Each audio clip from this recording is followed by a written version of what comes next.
行动速度。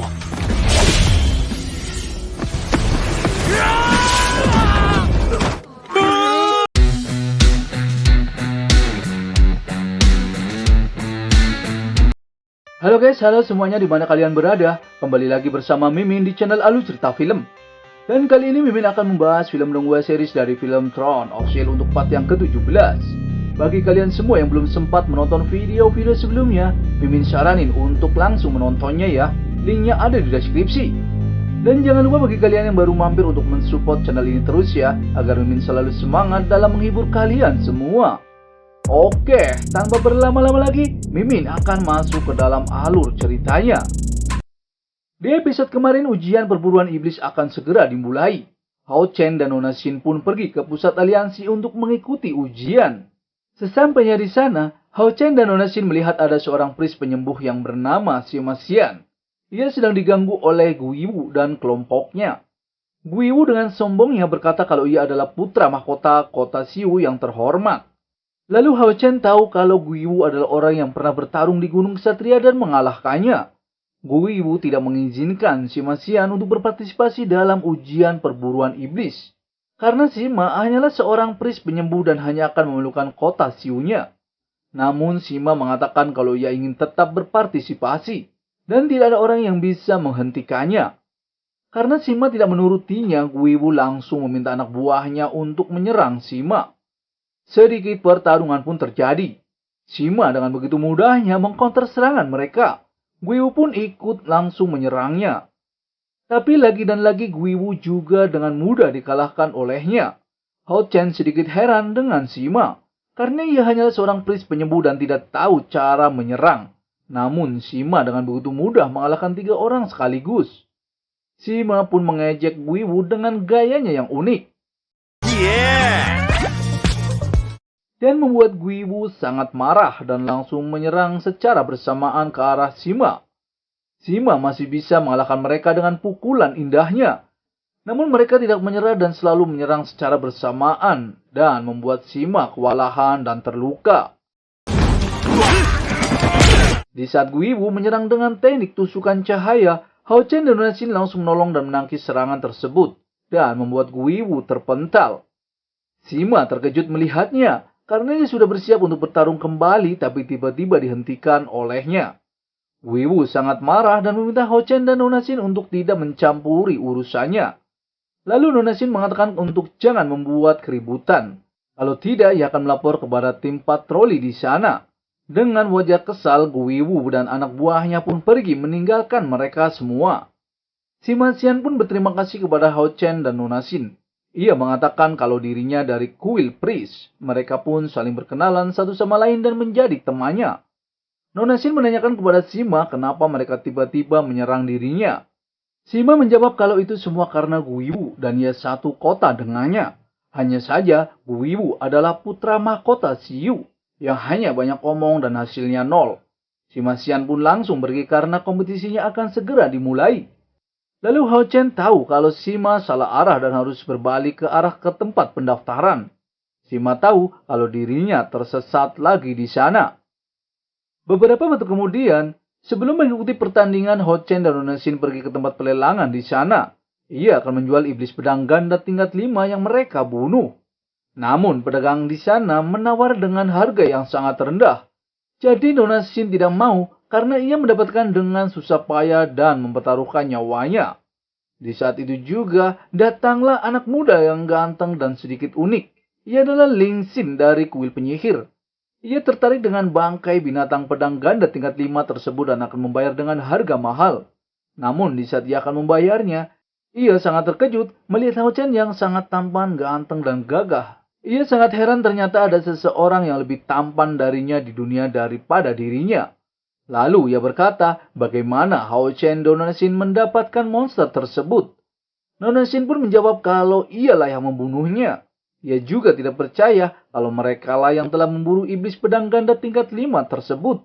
Karena mereka masih seumuran dengannya, jadi ia pun mengecek kekuatan mereka dengan kekuatan spiritualnya. Namun di saat ia melihat Hao Chen dengan kekuatannya, ia tidak bisa menembusnya. dan hanya bisa melihat sedikit informasi. Ia tahu kalau kekuatan spiritual Hao Chen ternyata lebih tinggi daripada Nona Xin. Tapi dengan mengandalkan Hao Chen dan Nona Xin tidak mungkin bisa mengalahkan iblis tingkat 5. Dan ia tahu kalau Hao Chen pasti mempunyai semacam rahasia. Pedagang itu sangat marah karena Li Xin telah merebut barangnya yang akan dijual kepadanya. Di saat itu juga, Li Xin pun mengeluarkan kartu tertinggi berlian hitam. Dan orang yang memiliki kartu tersebut sangatlah sedikit. Dan hanya keturunan bangsawan tak tertandingi yang mempunyainya. Pedagang itu pun langsung meminta maaf kepadanya. Li Xin menginginkan mayat tersebut hanyalah untuk hobi saja. Hao Chen pun langsung setuju dengannya. Mereka pun bertransaksi dengan kartu kristal sihir. Dan kartu tersebut adalah kartu perdagangan di rumah lelang aliansi suci. Hao Chen pun tidak mempunyai kartu tersebut dan akan dibuatkan olehnya. Seketika Nona Xin memberikan kartu kristal sihir kepada Hao Chen. Dan kartu tersebut adalah pemberian dari Nona Lin Jialu sebagai tanda terima kasih kepada Hao Chen karena sudah menyelamatkan hidupnya. Lalu mereka pun bertransaksi lewat kartu kristal sihirnya.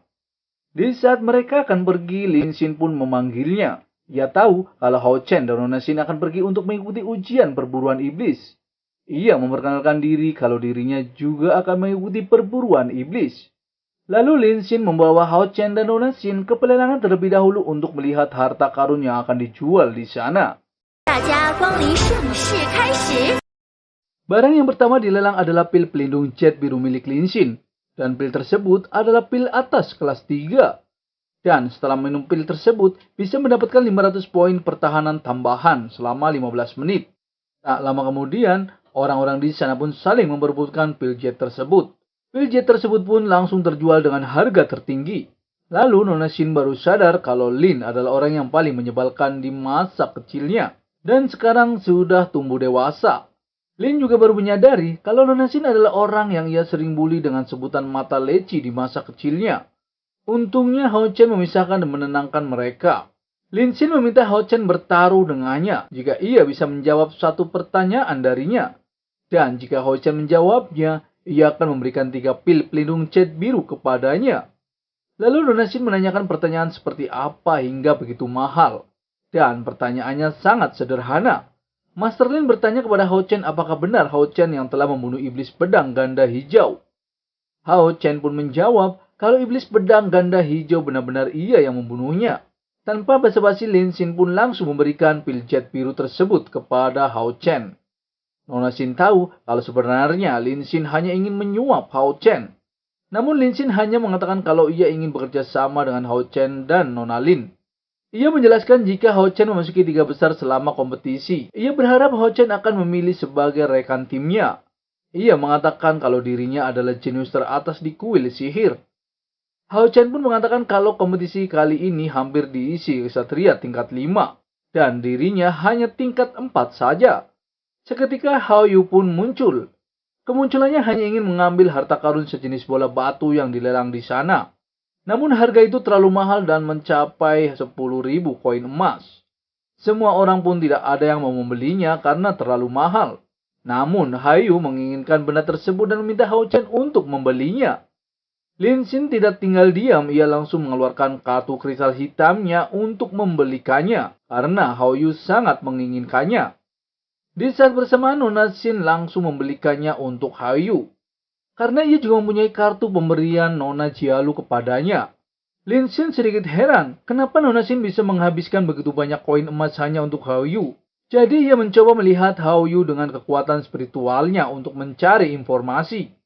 Namun ia juga tidak bisa mendapatkan informasi tentang Hao Yu. Di saat ia mencoba melihatnya lagi, ia sangat terkejut. Ternyata Hao Chen mempunyai tungku suci. Dan itu berarti bisa menyelamatkan nyawa penyihir di timnya. Ia pun ingin sekali menjadi rekan satu timnya. Lalu Hao Chen berkata kenapa Lin Xin begitu yakin kalau Hao Chen bisa masuk ke 3 besar. Bahkan dirinya sendiri juga tidak yakin. Lin Xin pun mengeluarkan 3 botol pil ajaib untuk digunakan kesatria di bawah tingkat 5. Pil yang pertama bisa mendapatkan tambahan 10 poin kekuatan spiritual. Pil yang kedua ada pil pemulihan. Setelah meminumnya di segala kondisi dapat memulihkan 200 poin kekuatan spiritual dalam 10 detik. Dan yang ketiga ada pil peledak yang dapat meningkatkan serangan sebesar 100% selama 10 detik. Masing-masing harga pil tersebut di atas 10.000 koin emas. Dan ia memberikan pil tersebut begitu saja kepada Hao Chen. Ia mengatakan dengan bantuan pil tersebut, Hao Chen kemungkinan bisa mencapai 3 besar dalam kompetisinya. Ia sangat percaya dengan Hao Chen. Lalu Hao Chen pun berjanji kepadanya jika berhasil Lin Xin akan menjadi rekan timnya. Di saat harta karun bola batu tersebut diserahkan, Hao Yu langsung menghampirinya dan langsung memakannya. Hao Chen berkata kepada Nona Xin kalau batu itu sangat penting bagi Hao Yu. Lalu Hao Yu berkata kepada Hao Chen kalau ia ingin kembali ke ranah asalnya. Hao Yu pun pergi meninggalkan Hao Chen. Dan dari tanah terlarang tempat Hao Yu, ia membuka bola batu tersebut dan langsung memakannya. Kita kembali ke Hao Chen. Di sana, Guru Yehua bertemu dengan Tuan Gu Ying. Ia meminta Guru Yehua bertaruh pada peringkat. Dan jika Hao Chen kalah, ia akan menampar wajah Guru Yehua. Lalu Guru Yehua juga berkata kalau anaknya kalah dalam bertanding, ia juga akan menampar Tuan Gu Ying. Tuan Gu Ying mengatakan kalau Guru Yehua mengandalkan Hao Chen yang tidak berguna bahkan tidak mempunyai tunggangan. Hao Chen pun berjanji kalau ia akan mengalahkan Gu Yu di kompetisi. Sesampainya di ruang kompetisi, ujian perburuan iblis pun akan segera dimulai. Komandan kesatria penjaga Tuan Han Xian pun menjelaskan kalau 6.000 tahun yang lalu Dewa Iblis turun ke dunia, benua yang awalnya damai diselimuti oleh kegelapan tanpa akhir. 6 kuil adalah harapan terakhir umat manusia. Tapi perang antar ras telah berlangsung selama ribuan tahun. Ia mengatakan kenapa manusia tidak menyerah dan mengapa mesti menjadi seorang kesatria. Semua peserta pun menjawab kalau semua itu untuk melindungi semua orang, menjaga kebaikan, mempertahankan kuil suci, dan menjaga keluarga. Komandan juga mengatakan ujian perburuan iblis diadakan dan bertujuan mengumpulkan kesatria terbaik untuk membunuh iblis. Dan melawan ras iblis juga menjaga tanah air. Dan ia sangat percaya di masa depan ras manusia akan mengalahkan ras iblis. Dan semua kesatria adalah kunci kemenangannya. Ia juga meminta kepada semua kesatria untuk berjuang sekuat tenaga. Ia pun mengumumkan ujian perburuan iblis akan dimulai. Yang pertama, babak penyisian adalah babak eliminasi. Dan ada 138 orang yang terdaftar. Dan ada 4 kesatria tingkat 5. Dan yang pertama ada kesatria tingkat 5 yaitu Hao Jiahou. Dan yang kedua ada Yang Wenzhou. Yang ketiga ada Duan Yi. Dan yang terakhir ada Han Yu dari kuil kesatria tingkat 5. Mereka tidak ikut bertanding pada ujian pertama. Undian pun dimulai. Dan yang pertama bertanding adalah Hao Chen kesatria penjaga melawan nomor 29 kesatria penjaga. Hao Chen pun naik ke atas arena untuk bertanding. Dan semua aturannya harus ditaati, jika tidak akan didiskualifikasi. Pertarungan pun dimulai. Seketika, lawan nomor 29 mengeluarkan tunggangannya yaitu kuda roh salju. Dan keterampilan esnya bisa memperlambat kecepatan lawan. Namun Hao Chen tidak memanggil tunggangannya. Karena Hao Yu sedang pulang ke ranahnya. Para juri berkata jika Hao Chen tidak mempunyai tunggangan sudah pasti kalah dalam kompetisinya. Tuan Gu Ying juga sudah menduga kalau Hao Chen tidak mempunyai tunggangan. Lalu Guru Yehua mengatakan kepada Nona Xin kenapa Hao Chen tidak memanggil tunggangannya, yaitu Hao Yu. Nona Xin pun menjawab kalau Hao Yu sedang kembali ke ruangannya sendiri. Guru Yehua juga berkata kesatria tanpa tunggangan sama seperti kalah. Di saat bersamaan Hao Chen mengeluarkan teknik pedang naganya yang tidak dimiliki oleh orang lain. Semua orang pun terkejut di saat melihat Hao Chen. Para tetua tahu kalau Hao Chen mendapatkan kekuatan lebih besar dengan membakar kekuatan spiritual. Tapi ia juga heran kenapa mengumpulkan momentumnya sangat berbeda dari orang lain. Lawannya pun langsung menyerang ke arah Hao Chen. Namun di saat ia menyerangnya, Hao Chen berhasil menangkisnya dan langsung mengcounternya. Yang membuat lawannya kalah dalam satu gerakan saja. Gu Ying dan Gu Yu pun sangat terkejut di saat melihat kekuatan Hao Chen. Babak pertama pun dimenangkan oleh Hao Chen. Guru Yehua tahu kalau serangan Hao Chen tampaknya satu serangan. Tapi di baliknya ada 2 keterampilan yang luar biasa. Yaitu blokiran ilahi dan tebasan pedang cahaya. juga pengumpulan momentum. Dan serangan tersebut sama dengan keterampilan tingkat 5. Lalu para tetua tahu kalau Hao Chen telah merencanakan langkah tersebut untuk menyerang. Memiliki keterampilan pengumpulan momentum seperti itu, jika terlihat maka akan dihancurkan. Maka hanya bisa bergerak pasif. Dan di saat itu juga, ketua besar melihat cincin yang dipakai oleh Hao Chen. Ia meminta pengawalnya untuk menyelidiki identitas Hao Chen. Dan ia ingin tahu siapa gurunya. Karena tunggangan Hao Yo pergi, maka gurunya meminta Hao Chen segera berlatih agar bisa secepat mungkin mencapai tingkat 5. Hao Chen pun pergi ke tempat dermaga Paus Awan di kota suci untuk berlatih. Di sana, Hao Chen mengeluarkan pil pemberian Lin Xin. Dan itu sangat berguna bagi Hao Chen untuk menambah kekuatan spiritualnya. Tak lama kemudian, ada gadis buta yang berjalan di sana. Lalu bagaimana keseruannya Mimin akan bahas di part selanjutnya ya. Terima kasih.